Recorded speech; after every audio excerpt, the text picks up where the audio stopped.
अनेक जन्मों के संचित पाप कोई इसी जन्म के केवल नहीं है, वो केवल मंडराते रहते हैं, आकाश में दंड देने के लिए समय इंतजार करते हैं। जैसे नरक में पड़े हुए जीव तुम देख रहे हो, घोर पाप का फल भोग रहे हैं।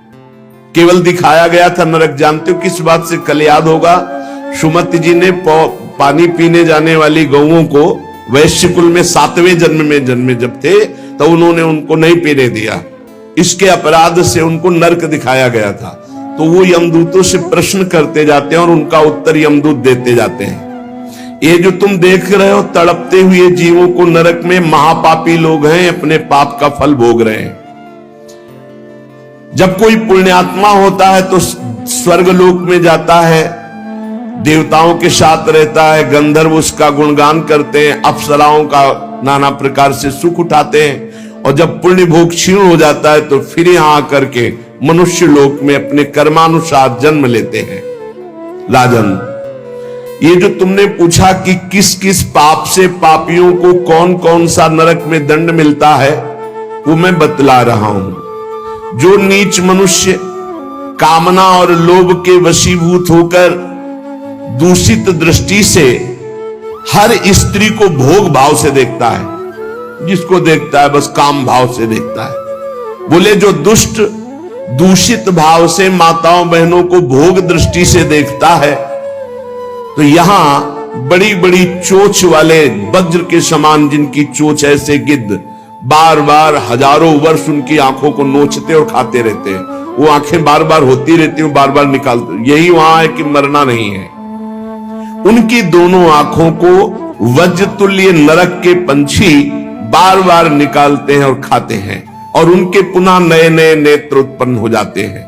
इस पापी को पलक झपकने तक के लिए विश्राम नहीं मिलता, निमिष तक के लिए कि थोड़ा चैन मिल जाए, महान दुख होता रहता है।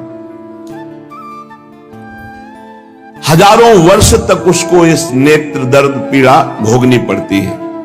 और फिर जब मृत्युलोक में जन्मता है तो नेत्र रोगी पैदा होता है। वो यहां पैदा होगा नेत्र रोगी, या नेत्र ही नहीं है या नेत्रों में दिखाई नहीं दे रहा, कई तरह के व्यवधान, जिन्होंने नेत्रों का दुरुपयोग किया। अब जिन लोगों ने, जिनको तुम देख रहे हो इनकी जबान काटी जाती, बार बार जबान नोची जाती है, ये वो लोग हैं जो शास्त्र का गलत उपदेश किए हैं, गलत अर्थ किए हैं, अपनी वासना की पूर्ति के लिए शास्त्र का गलत प्रयोग किए हैं। जो किसी को गलत सलाह दी है तो इनकी जबान बार बार छोटे छोटे हिस्से में तलवार से काटी जाती है। शास्त्र का उल्टा अर्थ बताया, उसकी जबान को वहां हजारों वर्ष काटा जाता है। खिलवाड़ नहीं, प्रश्न उत्तर कर देना। अगर आपका उत्तर गलत है तो आप नरक जाएंगे। प्रश्नकर्ता तो आप पर श्रद्धा करके पूछ रहा है, और आपने मनमानी उत्तर दे दिया और वैसा आचरण कर दिया तो उसको पाप नहीं लगेगा, पाप आपको लगेगा क्योंकि आपने आदेश किया है और आपकी दुर्गति हो जाएगी। इसीलिए अनाधिकारी को जब जनक जी महाराज विदेह राज ने पूछा, निमि जी ने नवयोगेश्वरों से कि मैंने यही प्रश्न कर्म के विषय में सनकादि से पूछा था, वो मौन थे, कोई उत्तर नहीं दिया, क्यों? तो बोले उस समय आपका ज्ञान जागृत नहीं हुआ था, आप उस समय अनाधिकारी थे, कर्म का बड़ा सूक्ष्म विषय होता है, इसीलिए वो मौन थे। ऐसा नहीं कि हर प्रश्न का उत्तर फटाक से दे दे, और वो गलत है अगर उत्तर तो शास्त्र सम्मत नहीं है तो उत्तर देने वाले को नरक का दंड मिलेगा, उसकी जबान हजारों वर्ष वहां काटी जाएगी। जो शास्त्र का गलत अर्थ करता है, जो शास्त्र को अपनी वासना पूर्ति के लिए घुमा करके बोलता है, जो किसी को बुरी सलाह देता है, उसकी जबान यहां काटी जाती, जो देख रहे हो। और हे सुमति जी, जो वेद की निंदा करते हैं, देवताओं की निंदा करते हैं, संतों की निंदा करते हैं, वैष्णव की निंदा करते हैं, गुरु की निंदा करते हैं, गुरु पर दोष दृष्टि करते हैं, गुरु को वक्र दृष्टि से देखते हैं, क्रोध दृष्टि से, उन सब को यहां भयंकर वज्र तुल्य वाले जिनकी चोंच है, ऐसे पक्षी गिरा गिरा करके उनके अंगों को नोचते हैं, जबान, आंख और उनके शरीर के अंगों को। जितने निमेष तक उनके द्वारा ये जिह्वा जनित पाप हुआ है, उतने 1000 वर्ष तक उनको पक्षी नोचते हैं। जो नराधम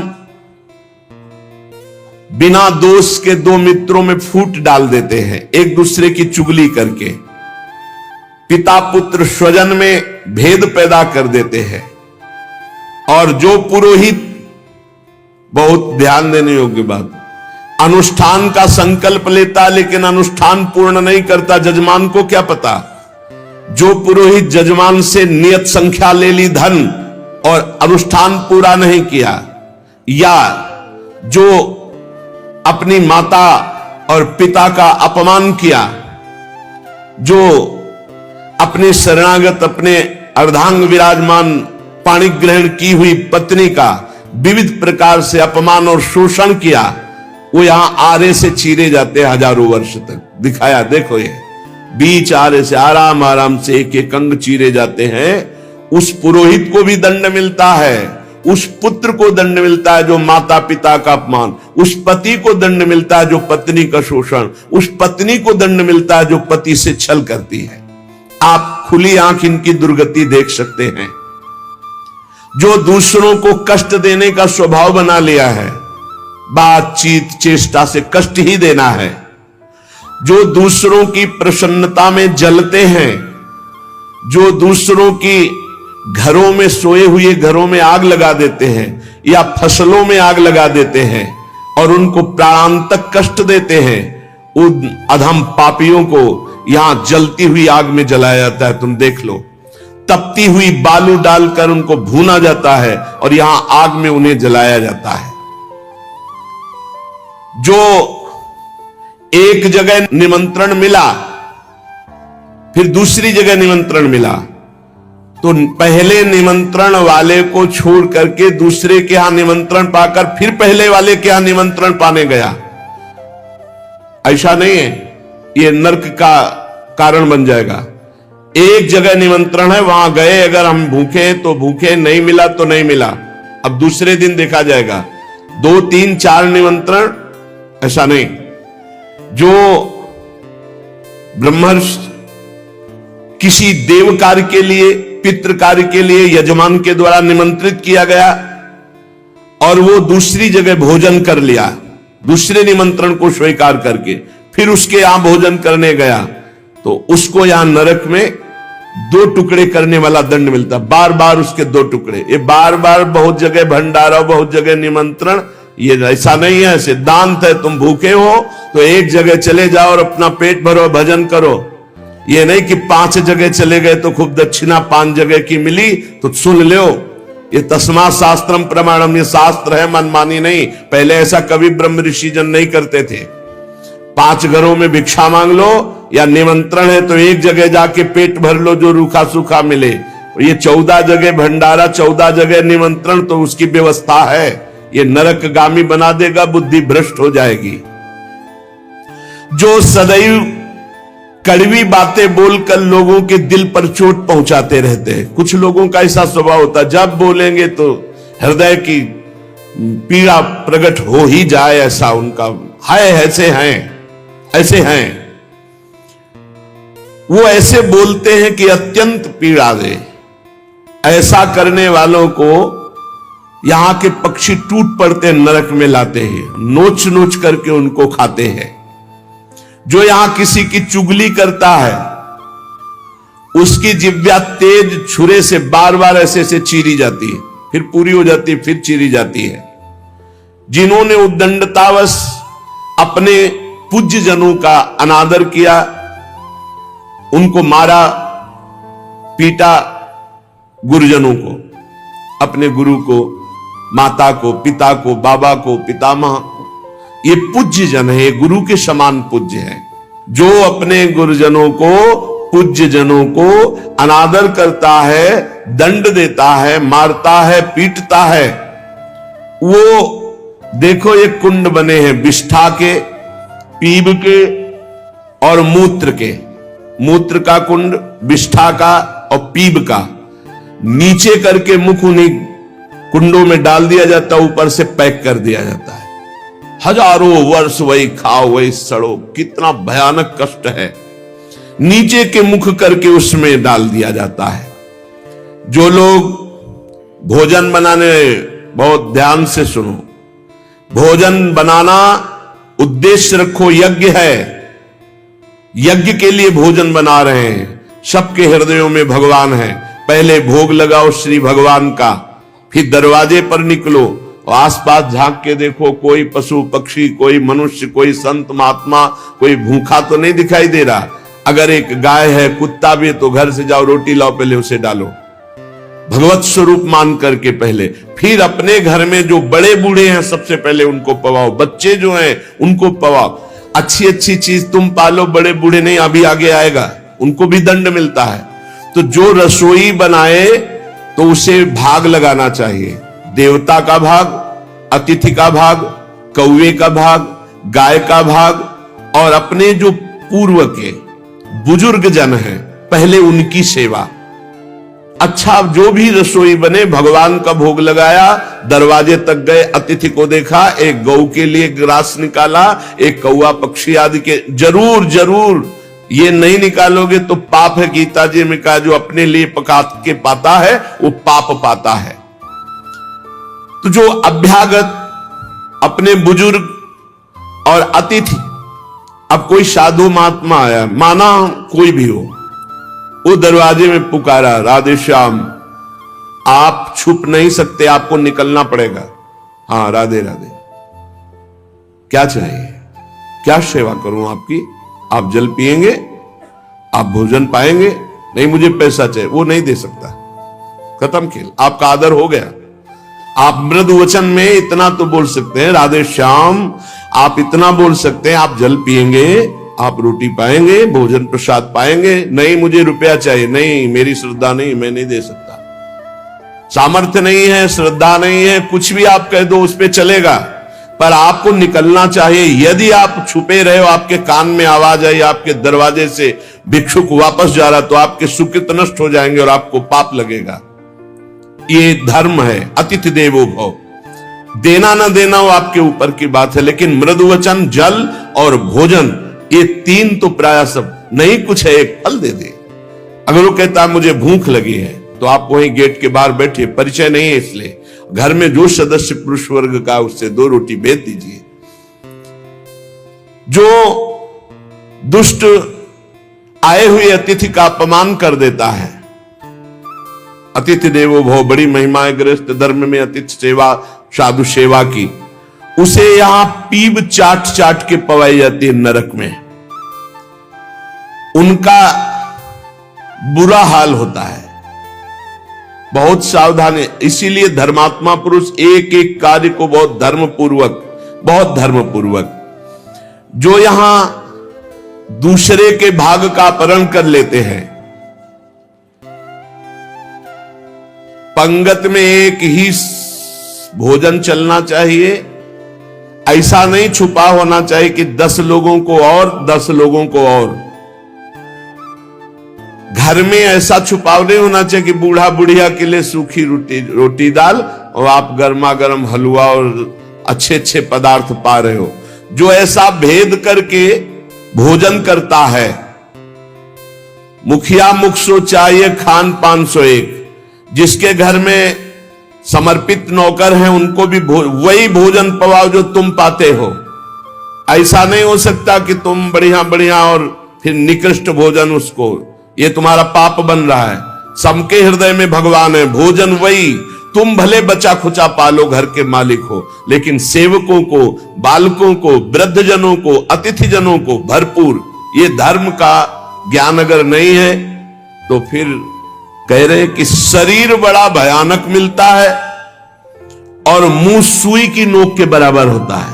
अब वो इतना भूख से व्याकुल होता है, पर उसको खाने को क्या मिलेगा? वही गंदी चीज और सुई की नोक के, और हाथी जैसा शरीर, और भूख से वो तड़पता रहता है। ऐसा हजारों वर्ष नरक में मिलता है। किसानी के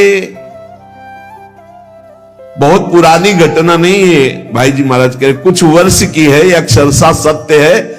ये कोई हम कथा नहीं कह रहे, हम जानबूझ करके पता नहीं दे रहे हैं। मुझे जिला गांव सब पता है। वो कृषि कार्य करते थे, गृहस्थी का कार्य किसानी से पूरा होता था। उनके पास एक बैलों की जोड़ी बहुत सुंदर थी और एक बैल, दो भाई थे। एक दिन संध्या काल के समय जो व्यापारी थे बैलों के, उनको पता चला गांव में दो किसानों के पास बहुत सुंदर दो जोड़ी बैल हैं, एक जोड़ी से उनका काम चल सकता है, आप प्रयास करेंगे तो एक जोड़ी बेच देंगे। अर्थ है आपकी शरण में आया है तो आपको अपने प्राणों की बलि चाहे देनी पड़े, उसकी हानि नहीं होनी चाहिए, शरणागत की हानि नहीं होनी चाहिए। अगर हानि हो गई तो नारकी गति मिलेगी और यहां भी दंड मिलेगा तत्काल। ये महत पाप है, शरणागत का त्याग महत पाप है। अब वो दो व्यापारी थे, अब वो कई बैल खरीदना बेचना उनका काम था। वहां आए और उस समय 12,000 रुपए की जोड़ी तय की। उनको बहुत अर्थ लगा, 12,000 रुपए मिल रहे, दो से काम चला लेंगे, फिर गौए हैं बछड़े हो जाएंगे, फिर काम चले। 12,000 रुपए ये देंगे और ये व्यापारी हैं, उनके पास थैला भी था तो और भी रुपए होंगे। संध्या का समय था, व्यापारी ने कहा कल सुबह हम बैल लेकर चले जाएंगे, आज रात हम तुम्हारे यहां सो जाएं। रात्रि हो रही, उनके मन में तुरंत चलने लगा दोनों किसान भाइयों के। उन्होंने कहा हाँ हाँ बहुत आराम से खाइए पिए, आपका घर है। उनका आज रात्रि हम आपकी शरण में हैं, आप हमारे और हमारे धन की रक्षा कीजिए, कल सुबह हम 12,000 आपको देकर आपके बैल लेकर चले जाएंगे। अब एक तो अतिथि, दूसरे शरणागत। रात्रि में अच्छा भोजन पवाया और बारंडे में लिटा दिया। घर के बाहर चौपार होती थी, जिसे बारंडा कहा जाता है उसे चौपार कहा जाता है। वो 8-9 बजे शयन कर गए। कहीं कहीं बरोठा कहा जाता है, कहीं बारंडा कहा जाता है, कहीं चौपार कही जाती है। अब दोनों ने अपनी पत्नी से विचार किया कि अगर इन दोनों को मार दिया जाए तो बैल भी नहीं जाएंगे, 12,000 तो मिलेंगे भी, और भी व्यापारी है, पैसा इसके पास है, बहुत आनंद रहेगा। ये भाव बिल्कुल नाशकारी, क्योंकि उस शरण में है तुम्हारी, वो अतिथि है, बिल्कुल। ये तो मतलब लोक परलोक तत्काल नष्ट कर देता है, तत्काल। इसे महत पापों में कहते हैं। और महत पाप तत्काल प्रभाव दिखाता है, तत्काल। वो ऐसा नहीं कि नरक जाओगे वो बाद की बात, तत्काल तुम्हें दंड देगा। ये महत पाप तत्काल दंड देता है। उनके हृदय में हत्या करने का पूरा विचार बन गया, पाप भरी योजना। पत्नी उनकी सहयोगी हुई तो पत्नी ने कहा पहले लाश गाड़ने की व्यवस्था तो सोचो, घर में तो गाड़ी नहीं जा सकती। तो उनका हमारा खेत है बगल में गन्ने का, हम दोनों जा रहे हैं और एक ही गड्ढे में दोनों को दबा देंगे, इनके नाप का गड्ढा खोद के अभी आते हैं। वो अति शीघ्र गन्ने के खेत में जाके गन्ना काट के और गड्ढा खोदने लगे। दैव योग से एक पड़ोसी को सोच लगी, भगवान का विधान होता जाको राखे साइया मार सके न कोई। वो सोचा बगले में गन्ने का खेत है, यहीं निपट लेते। पहले शौचालय तो हुआ नहीं करते थे, गांव के बाहर खेतों में दूर जाना होता था। अब वो गन्ने के खेत में बगले में जाके, अब ये बोले इतने में दो आ जाएंगे। उसको लगा ये रात्रि में क्या प्लान बना रहे हैं। नजदीक गए, वो देखो एक को नीचे कर देंगे, एक को ऊपर कर देंगे। बोले कहीं पाप तो नहीं हो रहा। बोले 20,000 रुपया उसके पास है, तुम पाप की सोच रहे हो। उनको जो सोच गया था उसकी सोच तो हो गई, उसने सोचा कोई घटना हो रही, तो उनका दोनों को मार करके इसी में गाड़ देंगे, दो गड्ढे खोदने की जरूरत नहीं। अच्छा दो हैं और देखो कोई जानेगा नहीं, बरोठे में ही तो पड़े हैं और सो गए होंगे। फौरन उसने जल से पवित्र हुआ, भागा उनके घर में गए, पड़ोसी ही था, वहां दोनों को जगाया और कहा ये अभी चलो हमारे साथ। कहां तुम्हारा पैसा, पैसा ले लो। और वो भगवान की प्रेरणा से बचाने के लिए तो उनको संशय भी नहीं हुआ, फौरन अपने झोला लिए जिसमें रुपया रखे थे और वैसे ही गद्दा बिछा हुआ, वैसे ही रजाई रखी हुई अपने घर में ले गया और कहा इन दोनों भाइयों ने मारने का प्लान और गड्ढा खोद दिया है, चुप यहीं शांत बन। और उनके दोनों के एक एक लड़के थे जो नौटंकी देखने गए थे गांव के। कर्म बड़ा निकृष्ट संकल्प किया था, इसलिए पाप कर्म प्रेरित करके उन लड़कों के मन में है कि हमें नाटक अच्छा नहीं लग रहा, छोटे जगह चलो यार, हमें अच्छा नहीं लग रहा, हमें सोने का मन है। दोनों मस्ती से बातचीत करते हुए आए तो देखा बरोठे में गद्दा बिछा है और रजाई। तो उनका शायद माता पिता ने सोचा हो कि रात्रि में पता नहीं कब ये आएंगे तो दरवाजा खोलना पड़ेगा, ये यहीं सो जाते हैं। दोनों मुंह ढक करके उसी में सो गए। अब वो दोनों, भगवान का विधान बड़ा विचित्र होता है, दोनों गड्ढा खोद करके आए, अपनी पत्नी से कहा काम हो गया, गड़ासा निकाल, गड़ासा निकाल। बोले तू पैर पकड़, भाई से कहा तू खोपड़ी पकड़। अंधेरे का मामला, कोई बिजली तो गांव में रहती नहीं थी। दोनों पुत्रों को काट दिया और मैं गद्दा और रजाई सहित समेट के गड्ढे में तोप गया। अब जब वहां गड्ढे में डालिया तो बोले झोला कहां, रुपया का? बोले हमने तो सोचा था सिराने ही होगा। बोले गद्दा रजाई में तो लपेट के नहीं डाले? बोले पक्का नहीं, ऐसा कैसे हो सकता है? बोले रुपया कहां है?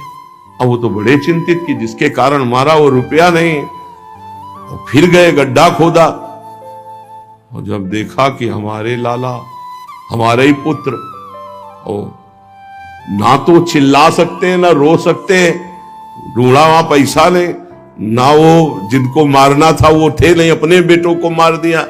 सुबह हुआ फिर पड़ोसी निकाल के लाया उनको, कहा ए भाई बड़ा सुंदर प्लान बना रहे थे इन दोनों को मारने का, पैसा भी सुरक्षित और ये भी सुरक्षित, अब हम जा रहे हैं सरकार से रिपोर्ट करने।